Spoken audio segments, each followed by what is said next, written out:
hara hara hara hara hara hara មានន័យថារប៉ាត់រប៉ាយឬក៏ភ័យបុកពោះ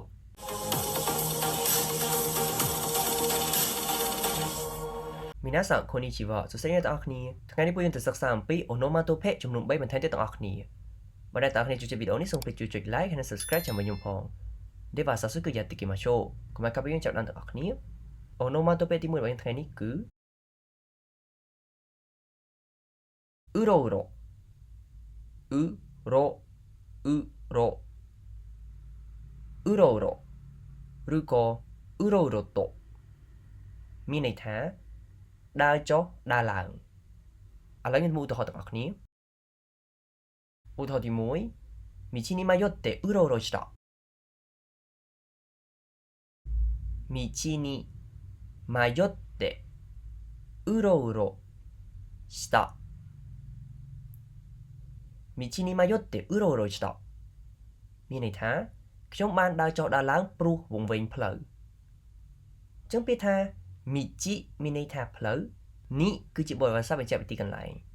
ម៉ាយ៉ុតតេគឺយើងបានបំបែកជាទម្រង់ថេគេរួចហើយដែលពាក្យដើមរបស់យើងគឺម៉ាយ៉ូមានន័យថាវង្វេងអញ្ចឹងដល់ពេលយើងបំបែកជាទម្រង់តេទៅជាម៉ាយ៉ុតតេអ៊ូរ៉ូរ៉ូស្តាយើងបានបំបែកជាទម្រង់ថាគេរួចហើយដែលមានន័យថាបានធ្វើគេមួយជាទម្រង់អតីតកាលអញ្ចឹងពាក្យដើមរបស់យើងគឺអ៊ូរ៉ូរ៉ូស៊ឺរុគឺមានន័យថាយើងដើរចុះដើរឡើងដោយអត់មានគោលដៅច្បាស់លាស់អញ្ចឹងនៅពេលដែលយើងដើរដោយអត់មានគោលដៅច្បាស់លាស់អត់ដឹងថាយើងត្រូវទៅណាទៅឆ្វេងទៅស្ដាំទៅមុខទៅក្រោយគឺយើងអាចប្រើពាក្យអ៊ូរ៉ូរ៉ូនឹងបានទេឧទាហរណ៍ថាអ្នកទាំងអស់គ្នាទៅរកកន្លែងណាមួយបន្ទាប់មកអ្នកទាំងអស់គ្នាបានទៅដល់ពាក់កណ្ដាលផ្លូវហើយតែអត់ដឹងថាត្រូវទៅណាទៀតអត់ដឹងថាទៅឆ្វេងទៅស្ដាំអីចឹងអញ្ចឹងពេលនោះអ្នកទាំងអស់គ្នាចាប់ផ្ដើមអើតលេចអើតកើតមើលថាគួរទៅផ្លូវណាទៅណីអញ្ចឹងពេលនោះគឺយើងប្រើ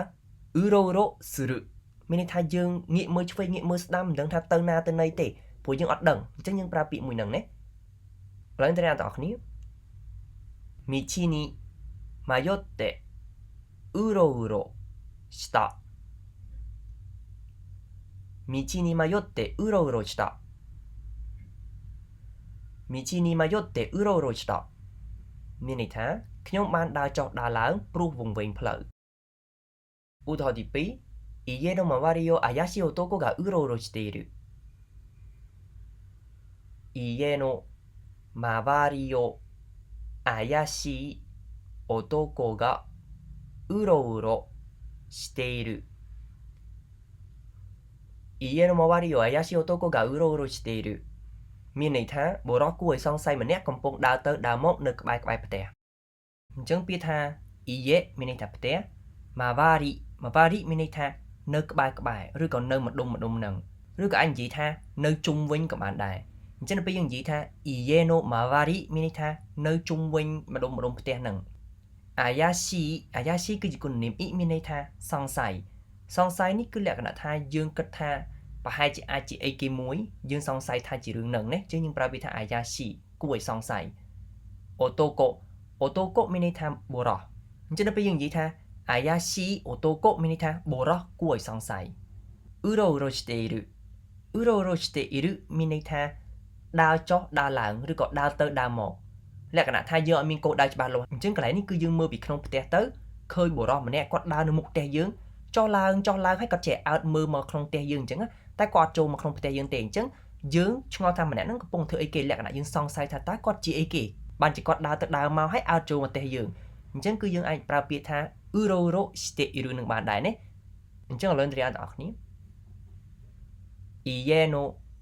周りを怪しい男がうろうろしている家の周りを怪しい男がうろうろしている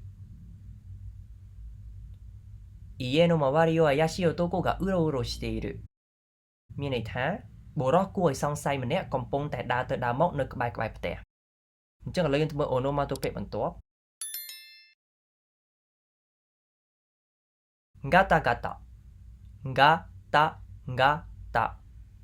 ガタガタមានន័យថាសំឡេងទង្គិចវត្ថុរឹងឬក៏ ញ័រខ្លាំងញ័រនេះគឺញ័រតាក់ទងទៅនឹងត្រជាក់ឥឡូវយើងទៅមើលឧទាហរណ៍ទាំងអស់គ្នាឧទាហរណ៍ទី1強風で窓がガタガタ鳴っている強風で窓がガタガタ鳴っている強風で窓がガタガタ鳴っているមានន័យថាបងអួចលាន់សំឡេងដោយសារខ្យល់ខ្លាំងអញ្ចឹងពាក្យថា強風មានន័យថាខ្យល់ខ្លាំងខ្យល់បក់ខ្លាំងគឺយើងប្រើពាក្យថា強風でកន្លែងនេះគឺបង្ហាញពីបញ្ហាអញ្ចឹងកន្លែងនេះយើងអាចបកថាដោយសារតែឬក៏ព្រោះអញ្ចឹងដោយសារតែអីដោយសារតែខ្យល់ទើបបងអួចនឹងឮសំឡេងអញ្ចឹងយើងប្រើでកន្លែងហ្នឹង窓មានន័យថាបងអួចガタガタគឺជាអូណូម៉ាតូពេរបស់យើងអត្ថន័យទី1គឺមានន័យថាលាន់សំឡេងមានន័យថាវត្ថុរឹងទង្គិចគ្នាអញ្ចឹងនៅពេលដែលអ្នកទាំងអស់គ្នាឮសំឡេងវត្ថុរឹងប៉ះគ្នានឹងឯងគេហៅថាガタガタអញ្ចឹងអ្នកទាំងអស់គ្នាអាចសម័យមើលនៅពេលដែលខ្យល់បក់ឲ្យបោកបង្អួចនឹងទង្គិចគ្នាពេលនឹងឯងគឺវាបញ្ចេញសំឡេងដែលយើងហៅជាភាសាជប៉ុនថាガタガタ鳴っているមានន័យថាកំពុងបន្លឺសំឡេងអញ្ចឹងយើងមកបាយទីទម្រង់ថេអ៊ីរឹរួចហើយនេះមានន័យថាកំពុងបន្តមានន័យថាកំពុងតែកើតឡើងអញ្ចឹងពីដើមរបស់យើងគឺណារឹមានន័យថាលឺសំឡេងរោឬក៏យំណាពាក្យហ្នឹងយើងបកបានច្រើនអញ្ចឹងយើងប្រើយំនោះគឺយើងប្រើជាមួយនឹងសត្វណាមិនមែនមនុស្សយំទេគឺសត្វយំយើងប្រើណារឹនឹងដែរហើយនៅពេលដែលទូរស័ព្ទយើងរោក៏យើងប្រើពាក្យណារឹនឹងដែរអញ្ចឹងកន្លែងនេះយើងបន្លឺជាសំឡេងគឺយើងប្រើណារឹនឹងឯងណាដោយសារនៅពេលដែលបង្អួចវាយប៉ះគ្នាបញ្ចេញជាសំឡេងអញ្ចឹងយើងប្រើពាក្យណារឹនឹងអញ្ចឹងជាទូទៅガタガタមួយនេះគឺតែងតែប្រើជាមួយនឹងពាក្យថាណារឹនឹងណាគឺយើងអត់ប្រើガタガタតទេគឺយើងតែងតែប្រើガタガタណារឹណាមានន័យថាប្រើចូលគ្នាដើម្បីបង្ហាញថាបន្លឺសំឡេងរបស់រឹងទង្គិចគ្នាឥឡូវទៅអ្នកទាំងអស់គ្នា強風で窓がガタガタ鳴っている強風で窓がガタガタ鳴っている強風で窓がガタガタ鳴っているមានន័យថា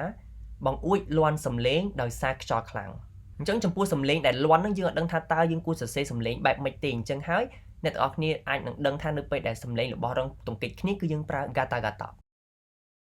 ឧទាហរណ៍ទី2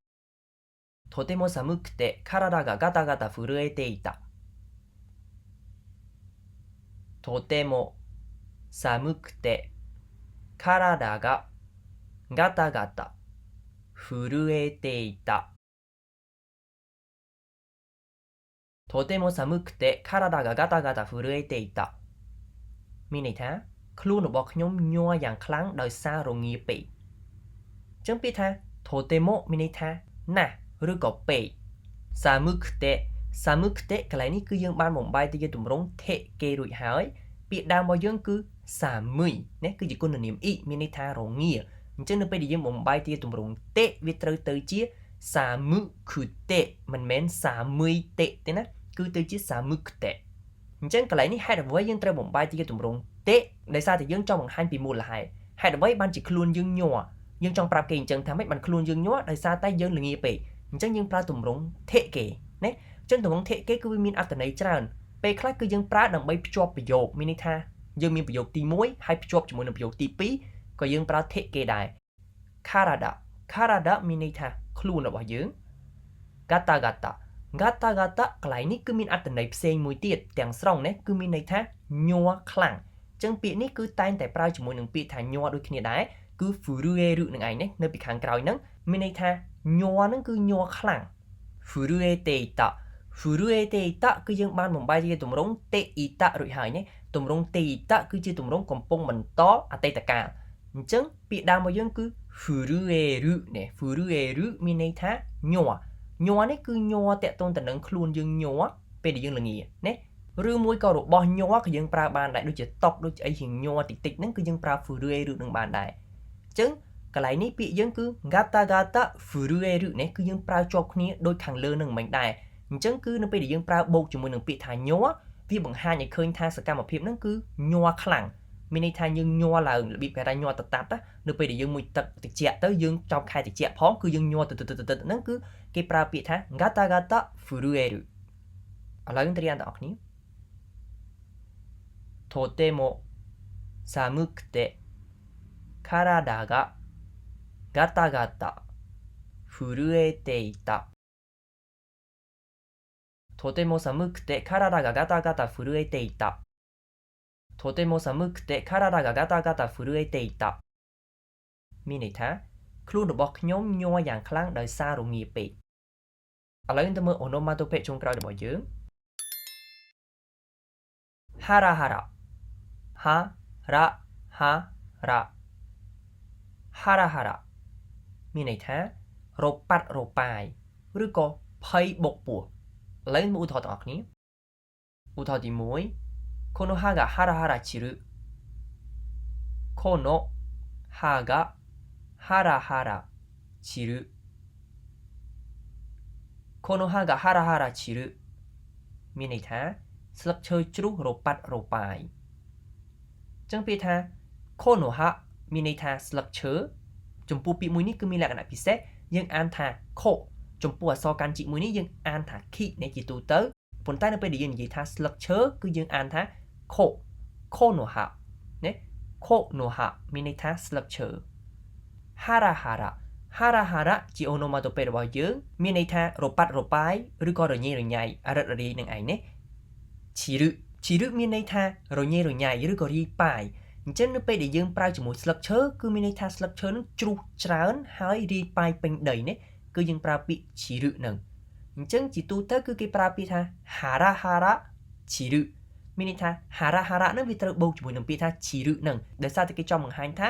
របស់នឹងគឺធ្លាក់ហើយរាយប៉ាយពេញនឹងណារាយប៉ាយពេញដីអីចឹងទៅដូចជាស្រទាប់ផ្កាស្លឹកឈើអីនៅពេលដែលវាជ្រុះវាច្រើនអញ្ចឹងវានឹងជ្រុះរាយប៉ាយពេញនឹងអញ្ចឹងយើងនិយាយថាហារ៉ាហារ៉ាឈីរឹឥឡូវត្រៀមទាំងអស់គ្នាこの歯がハラハラ散るこの歯がハラハラ散るこの歯がハラハラ散るមានន័យថាស្លឹកឈើជ្រុះរប៉ាត់រប៉ាយឧទាហរណ៍ទី2ビルから落ちそうな人を見るとハラハラするビルから落ちそうな人を見るとハラハラするビルから落ちそうな人を見るとハラハラするមានន័យថាខ្ញុំភ័យបុកពោះពេលឃើញមនុស្សកំពុងចិត្តធ្លាក់ពីអគារអញ្ចឹងពាក្យថា bill មានន័យថាអគារ kara មានន័យថាពីអញ្ចឹង bill kara មានន័យថាពីអគារ ochisona ទាំងអស់នោះមានន័យថារៀបនឹងធ្លាក់ឬក៏ប៊ីសធ្លាក់លក្ខណៈថារបស់អ្វីមួយចិត្តធ្លាក់ពីលើឯគេមួយនេះគឺយើងប្រើពាក្យថា ochisona 人មានន័យថាមនុស្សអញ្ចឹងកន្លែងនេះបើសិនជាយើងដូរពីមនុស្សចេញយើងដាក់របស់អីផ្សេងគឺរបស់នឹងចិត្តធ្លាក់ណាតែកន្លែងនេះគឺជាមនុស្សអញ្ចឹងយើងនិយាយថា ochisona hito មានន័យថាមនុស្សដែលចិត្តធ្លាក់មានន័យថាប៊ីសធ្លាក់ហ្នឹងឯងនេះមិនតែមិនតន់ធ្លាក់ទេ miru មានន័យថាមើលតកន្លែងនេះយើងបកថាពេលឬក៏នៅពេលអញ្ចឹងនៅពេលយើងនិយាយថា ochisona hito miru to មានន័យថានៅពេលមើលឃើញមនុស្សប៊ីសធ្លាក់ឬក៏មនុស្សដែលចិត្តធ្លាក់នឹងហារ៉ាហារ៉ាស៊ឺរឹអញ្ចឹងហារ៉ាហារ៉ាស៊ឺរឹគឺជាអូណូម៉ាតូពេរបស់យើងដែរប៉ុន្តែអត្ថន័យផ្សេងមួយទៀតគឺមានន័យថាភ័យបុកពោះអញ្ចឹងកន្លែងនេះហារ៉ាហារ៉ានេះគឺមានន័យថាយើងលក្ខណៈថាយើងភ័យតែយើងដូចភើតពោះខ្លួនឯងអញ្ចឹងយើងនិយាយថាហារ៉ាហារ៉ាឧទាហរណ៍ថាអ្នកទាំងអស់គ្នាឃើញអ្វីមួយដែលអ្នកទាំងអស់គ្នាមានថាស្រាវគឺយើងប្រើហារ៉ាហារ៉ានឹងឯងឧបមាថាអ្នកទាំងអស់គ្នាមើលរឿងអញ្ចឹងនៅពេលអ្នកទាំងអស់គ្នាឃើញតួឯកដើរទៅខាងមុខនឹងនឹងមានគ្រោះថ្នាក់ឯងអ្នកទាំងអស់គ្នាមើលដឹងមុនហើយប៉ុន្តែតួឯកអត់ដឹងទេអញ្ចឹងអ្នកទាំងអស់គ្នាដឹងទេថាឧទាដើរទៅដឹងតែមានគ្រោះថ្នាក់ឯងអញ្ចឹងអារម្មណ៍អាពេលហ្នឹងគឺយើងកំពុងតែហារ៉ាហារ៉ាស៊ឺរឹមានន័យថាលក្ខណៈយើងកំពុងតែភ័យបុកពោះហើយឧទាដើរទៅមានរឿងហើយរបៀបអញ្ចឹងគឺយើងប្រើពាក្យថាហារ៉ាហារ៉ាស៊ឺរឹកន្លែងនេះយើងងើយទៅលើឃើញមនុស្សកំពុងតែតោងនៅលើអាគារហ្នឹងចិត្តធ្លាក់ចុះមកហើយអញ្ចឹងយើងភ័យលក្ខណៈថាតិចម្នាក់នឹងធ្លាក់ចុះមកទៅរបៀបអញ្ចឹងគឺយើងប្រើហារ៉ាហារ៉ាស៊ឺរឹនឹងឯងនេះអញ្ចឹងកន្លែងនេះអ្នកទាំងអស់គ្នាឃើញថាវាមានភាពខុសគ្នាជាមួយនឹងអត្ថន័យទី1ដោយសារតែយើងមានពាក្យថាស៊ឺរឹអញ្ចឹងនៅពេលដែលយើងនិយាយថាហារ៉ាហារ៉ាស៊ឺរឹគឺវាបង្ហាញថាយើងភ័យ ប៉ុន្តែនៅពេលដែលយើងនិយាយថា hara hara ហើយបូកនឹងពាក្យថា chiru មានន័យថាជ្រុះរប៉ាត់រប៉ាយណាឬក៏ជ្រុះអញញ៉ៃពេញនឹងណាគឺយើងប្រើផ្សេងគ្នាឥឡូវត្រៀមទាំងអស់គ្នាビルから落ちそうな人を見ると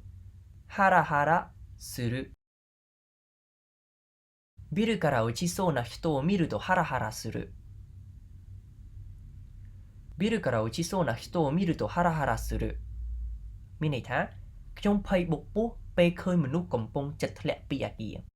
បញ្ជាក់បន្តិចពាក្យ hara hara នេះយើងភ័យនេះគឺភ័យលក្ខណៈមុនរឿងនឹងកើតឡើងគឺយើងមើលឃើញហើយថាវាចិត្តកើតឡើងហើយមិនមែនកើតឡើងហើយយើងភ័យខ្លាចទេណាកើតឡើងហើយភ័យខ្លាចគឺយើងអត់ប្រើ hara hara ស៊ឺរឹនឹងទេតែយើងនិយាយថា hara hara ស៊ឺរឹគឺគេដឹងថាយើងចង់និយាយថាយើងឃើញរឿងមួយនឹងចិត្តកើតឡើងរៀបនឹងកើតឡើងប៉ុន្តែអត់ទាន់កើតឡើងទេកើតឡើងឬក៏មិនកើតឡើងយើងអត់ទាន់ដឹងទេប៉ុន្តែពេលហ្នឹងគឺយើងកំពុងតែ hara hara ស៊ឺរឹ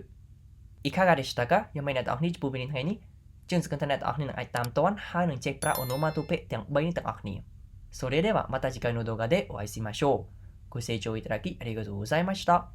អរគុណសម្រាប់ការតាមដានអ្នកទាំងអស់គ្នាជួបគ្នានៅវីដេអូក្រោយទៀតបាយ